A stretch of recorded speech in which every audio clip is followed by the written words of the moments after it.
Hi everyone. In this video we are going to discuss about topic of class 12th Biot-Savart's law. Its chapter is magnetic effects of electric current.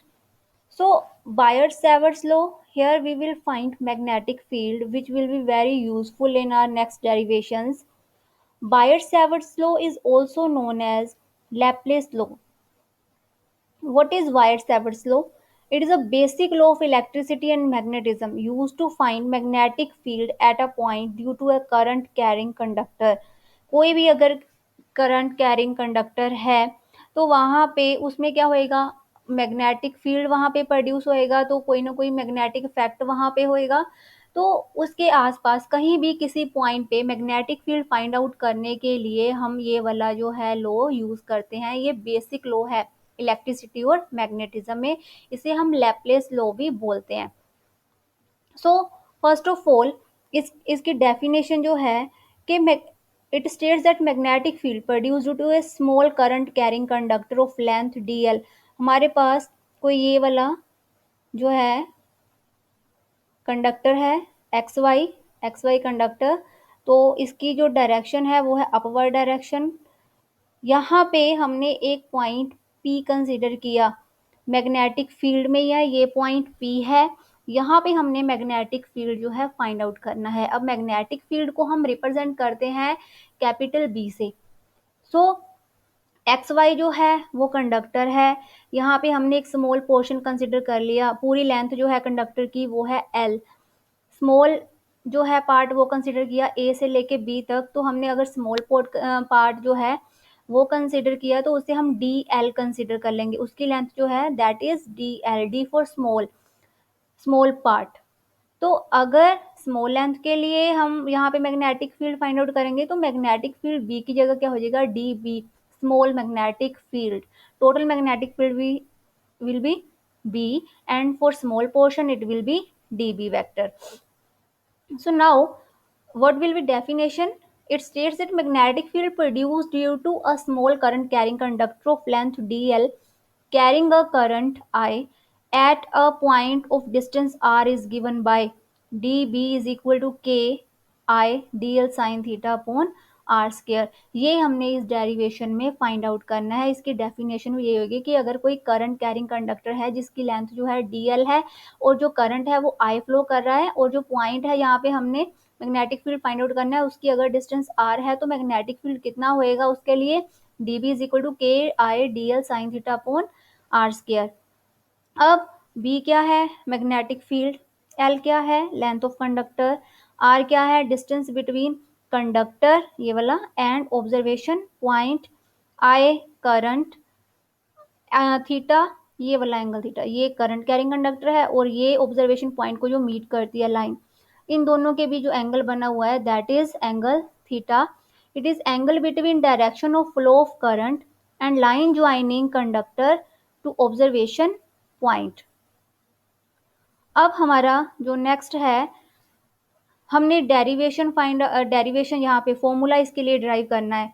अब derivation में हम क्या लिखेंगे कि small magnetic field produced at point P. अब P point था, वहां पे जो है मैग्नेटिक फील्ड स्मॉल होएगा। तो जो वो स्मॉल मैग्नेटिक फील्ड है through due to a current flowing through small elementary portion A B is, ये जो करंट वो वहां पे मैग्नेटिक फील्ड है वो डायरेक्टली प्रोपोर्शनल होएगा करंट के, कि जितना ज़्यादा मैग्नेटिक करंट होएगा उतना ज़्यादा क्या होएगा, मैग्नेटिक फील्ड प्रोड्यूस होएगा वहाँ पे। जितना ज़्यादा हम करंट पास करवाएंगे उतना ज़्यादा मैग्नेटिक फील्ड, जितना कम होएगा उतना कम मैग्नेटिक फील्ड। हमने इसे इक्वेशन नंबर 1 कंसिडर कर लिया। सेकंड, जितनी ज़्यादा लेंथ होएगी उतना ज़्यादा मैग्नेटिक फील्ड होएगा। So D B is directly proportional to length of the small portion of the conductor, equation number 2। फिर थर्ड इक्वेशन, जो स्मॉल मैग्नेटिक फील्ड है that is directly proportional to sine theta. Theta क्या है, angle between direction of flow of current and line joining conductor to observation point, and inversely proportional to square of distance between them. जो P point था यहाँ पे, तो वो अगर जितनी दूर जाएगा उतना मैग्नेटिक फील्ड क्या है, कम होता जाएगा, क्योंकि मैग्नेटिक इफेक्ट क्या है, कम होता जाएगा वहां पे, फिर मैग्नेटिक फील्ड भी कम होएगा। सो इनवर्सली प्रोपोर्शनल होएगा। सो इनवर्स स्क्वायर लॉ वहां पे फॉलो हो रहा है। तो D B is inversely proportional to square of distance between length of the conductor and observation point, let this be question number 4। अब हमने इन चारों इक्वेशंस को कंबाइन कर लेना है, 1 2 3 4 को। सो डी बी क्या बन जाएगा, proportional to I D L sine theta upon R square. अब प्रोपोर्शनलिटी का साइन हटा के क्या आएगा हमारे पास, इक्वल टू का sign and constant of proportionality.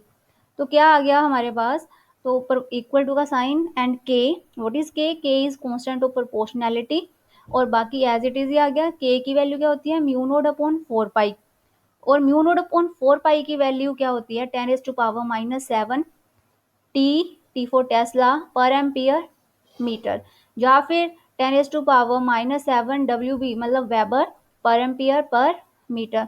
Now what is mu node, mu node is absolute permeability, absolute permeability। Now next, अब म्यू नोड की जगह हमने क्या पुट कर दिया, सॉरी के की जगह हमने क्या पुट कर दिया, mu node upon 4 pi. So D B is equal to mu node upon 4 pi I D L sine theta upon R square.